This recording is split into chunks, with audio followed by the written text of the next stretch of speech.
All right, welcome back to the penultimate episode of The Bad Batch. The entire series is almost over. I am your host, Vactor. I'm here with my good friend, Mr. Tim Costello. Hello, everyone, and remember, good soldiers follow orders as long it always matters who's giving them. Ooh, that is some tasty morsels. We're going to be diving into some tasty morsels here on Trust in the Force. So let's get right into it. Tim, it's almost here, the end, the finale of The Bad Batch. I am very interested to see the running time on next week's episode because there's a lot to wrap up. If everything is going to be told in that last episode, please do not be 30 minutes because there's a ton of stuff that I still want feel they answers could do it to. in 30. They probably could do it in 30 minutes because they wrapped up Really? 7 seasons of the Clone Wars in 25 minutes. So, I mean, we'll see. I mean, I wouldn't be disappointed if we got a 35 to 40-minute episode because more Bad Batch is good for me. Oh yes, man, I can't wait. So this week we're going to be talking about Flash Strike. That is the penultimate episode. This Mount Tantus storyline, I think it's interesting that they went back to Mount Tantus because I was wondering how long this was going to be. It looks like this is going to be till the end of the series. Yeah. Omega not getting out of Mount Tantus a second time, but I wonder, do you think, I had this question because I was watching another recap and they were talking about how the first time the Mount Tantus Omega infiltration and then the Crosshair breaking out of Mount Tantus, they thought it was kind of a waste of time. And so going back to this and having it feels redundant to them. I'm curious, do you think it was wise to have two breakout plot lines in the same season? I'm curious what you think. I definitely understand the criticism of, it feeling redundant because, like, why do we spend so much time breaking Omega out and keeping her out if we were just going to, capture her again? I do feel that I think we had to establish Crosshair's kind of stake in Omega, and Yes. they were in the same prison, but they weren't in the same space. So I think Right. bringing her into the fold and with him, I think helps to establish his personal stakes and why he would even entertain the notion of wanting to rescue Omega. So I think that was important.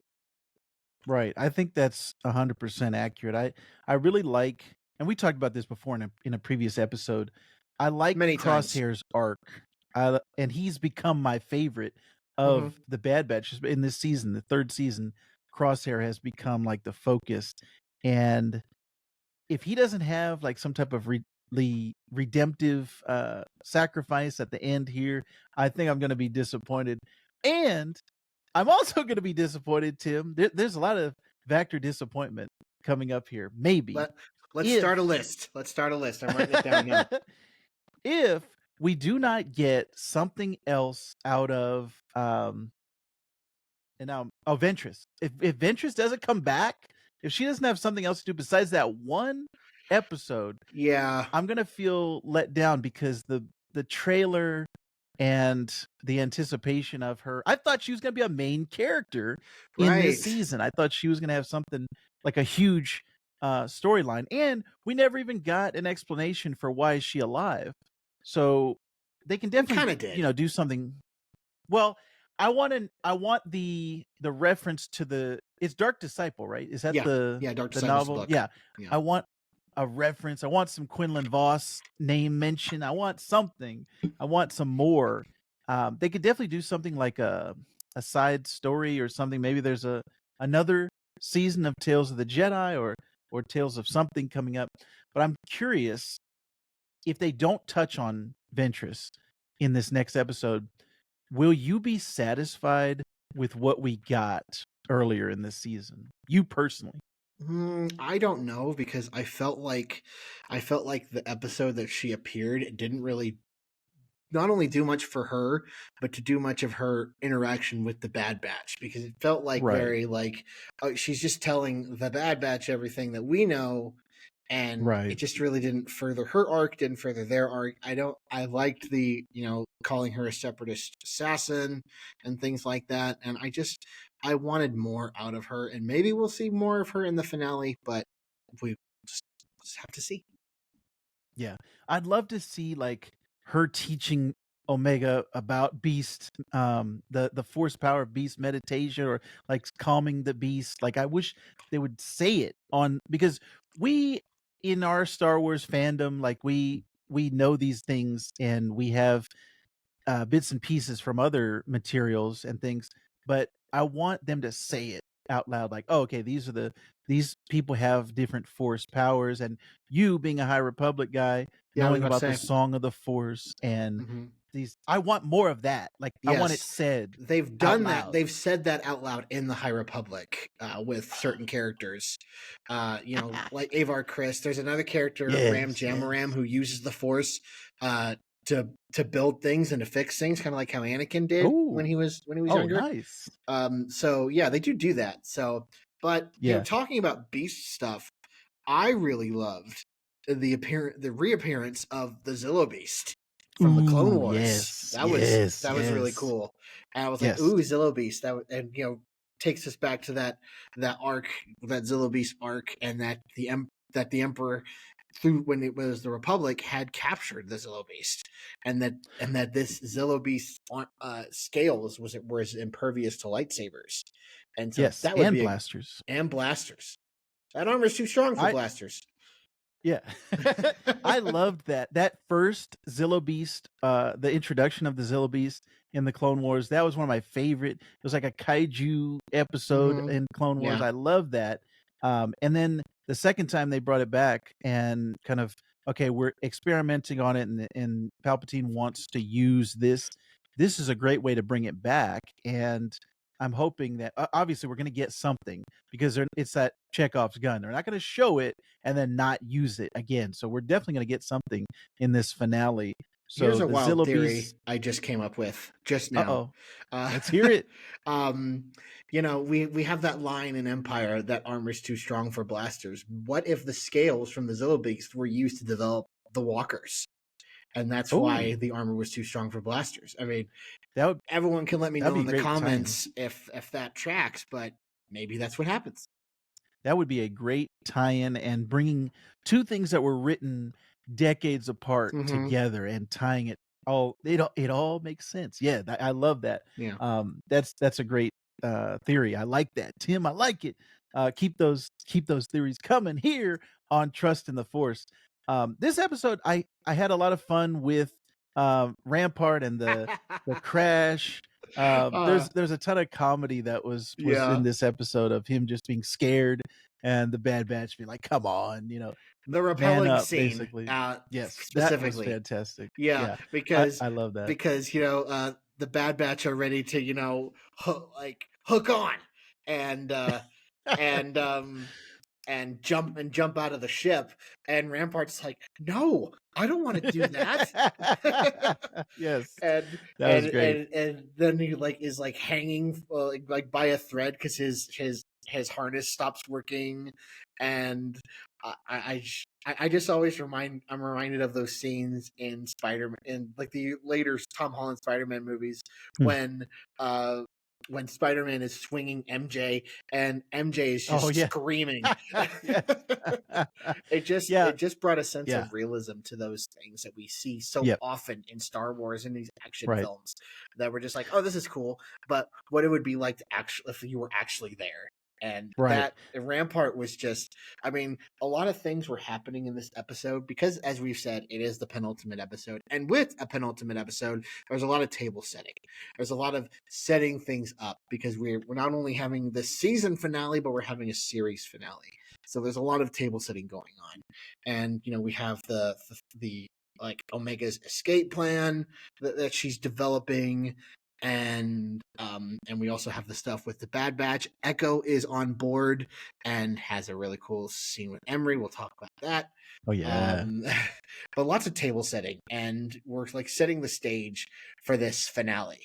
And I think this episode did a really good job of setting these things up. We'll see how they pay off next week, but but but having Rampart as kind of that comic relief almost helped to kind of balance things so that we're Yeah. not just like being like fed water through a fire hydrant. It allowed it to Right. be balanced and allowed us to Right. process those things. And that's just that balance that you and we talk about X-Men on our comic book channel, This Comic Cooks, and we talk about Star Wars here.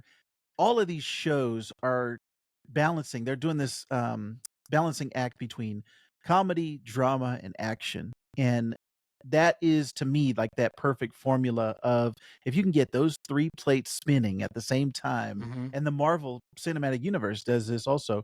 If you can get those things cooking on all cylinders, like on all levels, then you have a great story. And it's just you're caring because you're having such a good time. You're engaged with the story the whole time. So Bad Batch, I think we've mentioned it before. We're gonna mention it again. Hopefully, on the next episode, we can kind of put a nice bow on this whole thing. The Bad Batch has been one of the best things in the Disney Star Wars, I would say, because a lot of times in the comments, I get people, "Oh, Disney killed Star Wars. There's nothing good." And the things that I always tell them, Andor, Bad Batch, Visions, Tales of the Jedi, all of the High Republic stuff, a lot of the video game stuff that's coming out with the Cal Kestis stuff, all this stuff is good. And to say that Star Wars is dead right now or that Disney killed it, I feel like you're putting too much emphasis on the sequel trilogy, which there was a lot to be desired from the sequel trilogy. I there was a lot of stuff I enjoyed about the sequel trilogy, but to say that it killed the entire franchise, that to me is going a little bit far. And Yeah. it's kind of like the prequel argument. You and I both grew up in the prequel era, and people saying George Lucas killed Star Wars. George Lucas killed my childhood. There's a whole documentary about the people versus George Lucas. We haven't had a chance to watch that, I have seen and that. Yeah. people were just going, really just going over the top and saying, "Okay, I didn't like this thing, so I don't like the whole thing is bad now." And it's like, "What? Wait a minute. If you don't like one or a couple of movies, there's so much more. Star Wars is so much more." It's hard for me to like I feel like you're just looking at it with blinders on. You're not seeing the greater universe. Right. You are a prime example of someone who reads the novels, reads the High Republic stuff. Like there's so much more to Star Wars. So I mean, I'm really yes, the happy. sequel trilogy had its ups and its downs, and Solo was awful. Uh, but uh, but there are some people who still like it, and I won't fault that. But there's still so much. I mean we talk about the Marvel Cinematic Universe too, but saying that, I mean, we're seeing that same argument again. Disney killed the MCU, but Disney bought Marvel like the year after Iron Man came out, so they've been with it ever since. So I think that there have been a few duds in Star Wars. I mean, I don't particularly like Andor, and people can come attack me in the comments. Uh, but yeah, Bactor wants to punch me through the screen. Uh, but there are still things about Star Wars that I do love. I love the Mandalorian. I love the High Republic. I love the Bad Batch, and we got like, if not for Disney, we would not have gotten season 7 of the Clone Wars and gotten that Ooh. awesome Ahsoka versus Maul fight. Oh, man. So yeah, soapbox over. Disney did not. Yeah. So I I'm defending it in the comments, on a daily basis over on our Shorts channel, Trust in the Shorts. A lot of people are commenting that Disney killed Star Wars, but I trusted man, my you gotta shorts. yeah. We gotta watch The Bad Batch because this is one of the best things about Star Wars.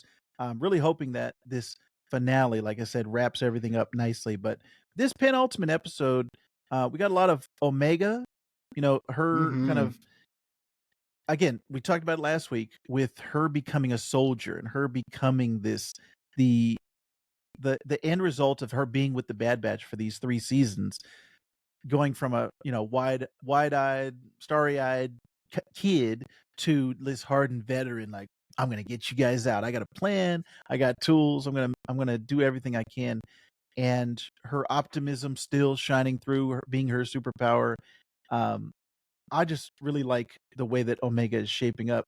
Do you have any specific Omega thoughts from this episode where she's I just being really, really and cool? because we talked about earlier in the show about like, is it repetitive that Omega is back here at Tantus? And I would point to this episode as any reason it's not, because Mm. before Omega was just like, I'm trapped. I don't know if anybody knows I'm even here.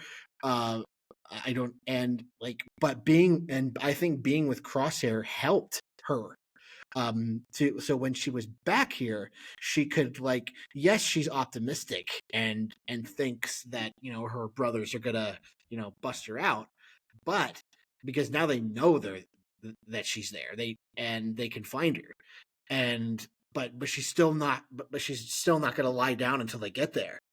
um she's gonna take initiative, she's gonna do this and do that.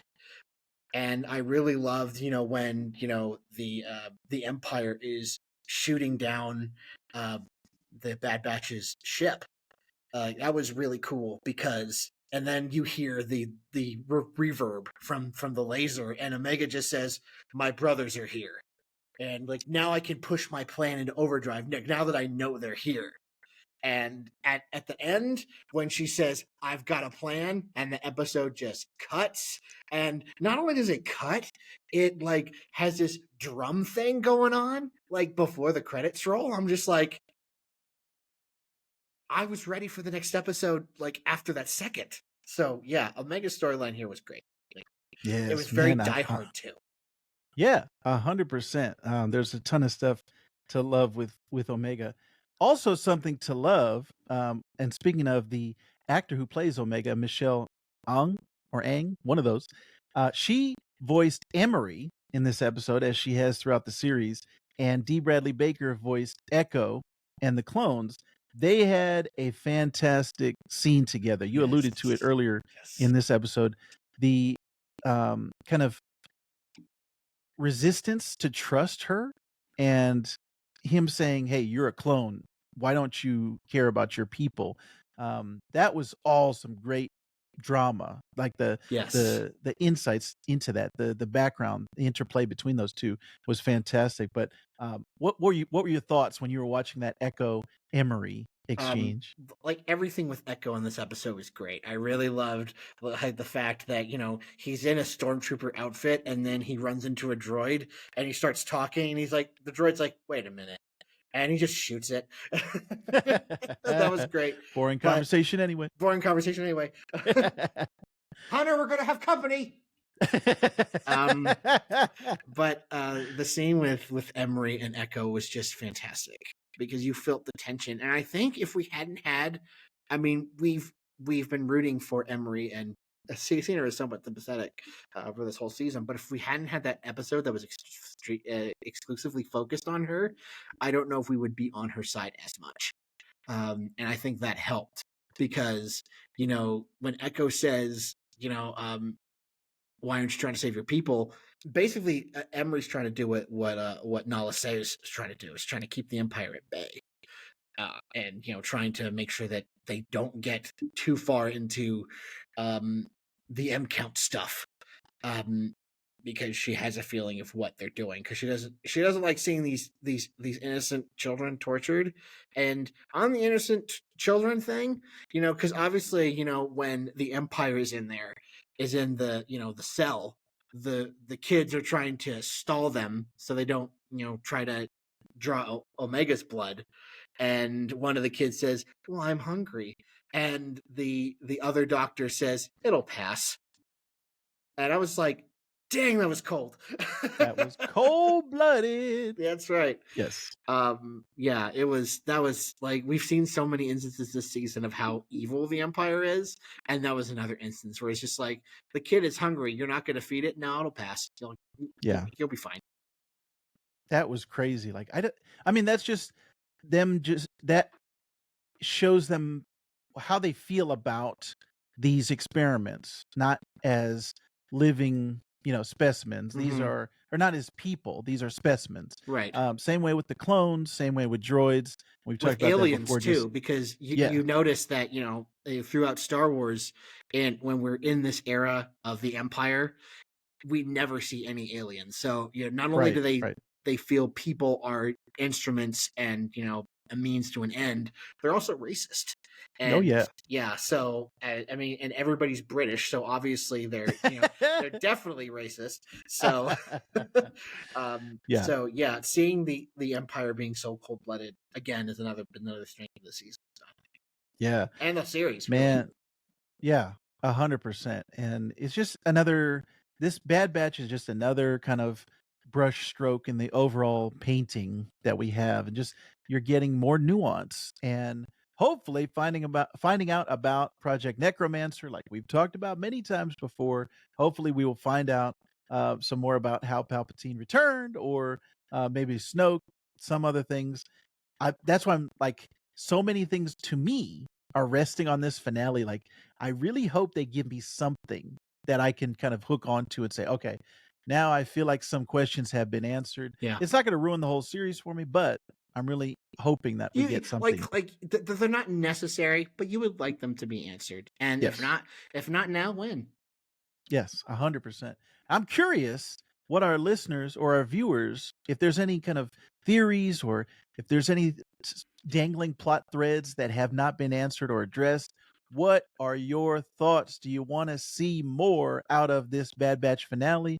Do you want to get more Ventress? Do you want to get more Project Necromancer? What is it? I'm curious. Tim, do you have any closing thoughts on this? What are your expectations for the finale of the Bad Batch? I We didn't really talk about this, but the crosshair scene with Rampart was Yes, yes. fantastic. And as we've been, because of the Bad Batch, he's had the most growth and has Yes. had the most Mhm. character progression. And so, and to see that, Rampart, who he worked with in the Empire, and saying, "You're just like me, everything's a means to an end." And him saying, "I've changed," that line where he says, "I've changed," didn't need that. I don't like it when characters say "I've changed" when we've been following the progression. But that was just a minor thing, really minor nitpick. Um, but him Rampart reiterating the classic Bad Batch mantra, "Good soldiers follow orders," was great to me. I thought it was good. Like, I thought you said that good soldiers follow orders, and Crosshair says, "Well, it depends on who's giving them," and that was Mm. a really great thing. Yes. And to see that character progression has continued and will probably continue into the finale, I would really, really love, as much as I love Crosshair, I would love to see him make that final sacrifice to not only save Omega, but to save his brothers who he betrayed. Yeah. So they can finally see that Crosshair really did care and really did see us as a brother and not just as a means to an end, like so many in the Empire. That would be a perfect bow to this 3-season arc. Like, it'd Mm-hmm. just be a perfect the circle is now complete. Yes. I think that will be a fantastic thing. But I think that we have come to the end of our episode this week. Thank you very much for joining us here on Trust in the Force. Like I said, we're going to be back next week talking Bad Batch. But also, if you want, you can check out our previous episodes. We've talked about every episode this season of season 3. And moving forward, we're going to be talking about The Acolyte. We're going to be talking about, I'm actually going to see episode 1 in the theater with my wife. So I'll give you my thoughts there. Star Wars Outlaws, a video game, is coming up. And right after the Bad Batch, Tim, you know what time it is. Tales of the Empire. So we're Yes. going to be talking all of those things. So stay tuned here on Trust in the Force. We would be honored if you would join us. Trust only in the Force.